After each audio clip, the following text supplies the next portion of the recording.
conversation. We have Brown versus the Board of Education. And again, on the back, little children, the schools were desegregated. So these little children, can you imagine being a little child trying to go into a school and seeing that crowds of people are yelling names at you and they don't want you to enter their school? How frightened you would have to be, and how brave. That happens to me all the time. Exactly. We all the time. And then we go on to 1967. There are crowds of people waiting outside school. And of course it was. In 1967, I was 19 years old, and I was at Ohio State University, so I'm going to give you some first-hand information of what occurred during the 60s and the 70s.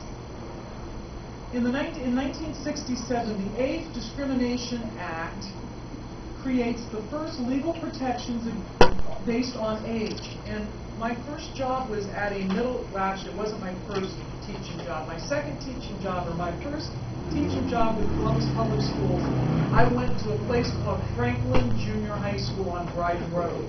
And the principal of my school was a PhD woman who was an African American. And this woman, who had been able to fight against the prejudices of her race, become one of the first black principals in a Columbus Public School, was losing the battle because of her age.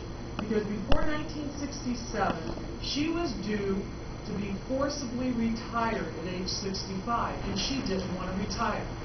She wanted to continue to work.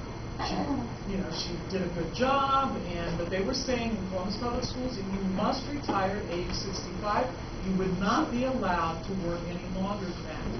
By 1967, the law changed, and Dr. Ward then was able to keep her job. And so she not only had fought against racial prejudice, she also was able to fight and win against age discrimination. That was 1967. Which leads me to my 4 years at Ohio State University. My 4 years at Ohio State University were not protected by 1972, the Title IX